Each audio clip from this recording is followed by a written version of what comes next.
Okay, so my name is Huda, and I am a ZF intern. The Prophet ﷺ said, "Whoever relieves a believer's distress of the distressful aspects of this world, Allah will rescue him from a difficulty of the difficulties of the hereafter." Despite having more restrictions in the ways we could volunteer this year, helping sanitation workers was a new project we took on during the pandemic.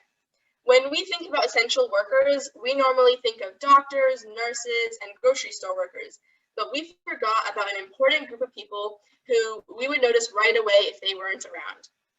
Sanitation workers were the forgotten soldiers during this hard time, not having the liberty of staying at home like most of us did. They worked to keep our streets clean, take care of our trash, and so much more.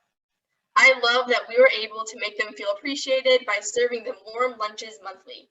We provided them with a total of 235 meals from May to October 2020. A special project that we have worked on every year is cooking at Ronald McDonald House, which we could no longer do during the pandemic.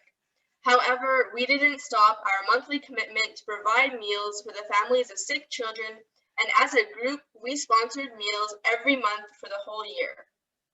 Although I miss the excitement and fun I'd have cooking monthly at RMH in person, I'm glad that ZF was still able to provide for the families there with donations.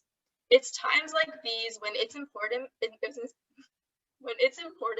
to not forget those struggling, even when you're in a predicament yourself. Similarly, we didn't forget our Family Promise initiative and were still able to provide meals for the homeless. Together, ZF was able to sponsor more than 200 meals for our RMH and Family Promise families.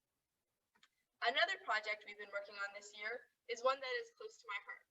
Since the start of the pandemic, ZF has been working with the McDougall Terrace community, the lowest income public housing complex in the state. Many of the children who live in this neighborhood depended on their schools for daily lunches.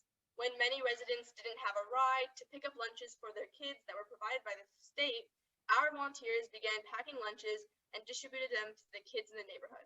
During September, while the logistics for the lunch distributions were still being worked out, we were able to provide food for the children for 20 consecutive days. This was one of my most rewarding volunteering experiences because I was able to interact with the kids and see the excitement in their eyes. As you can see from these experiences, it has been a challenge to continue many of our regular community service projects, but we decided that we would rise to the occasion and try our best to continue making a difference, pandemic or no pandemic. I am honored to be a part of a group of volunteers who are always willing to step up to any challenge that comes our way. I look forward to continue working with our fellow volunteers for new projects in 2021 and beyond.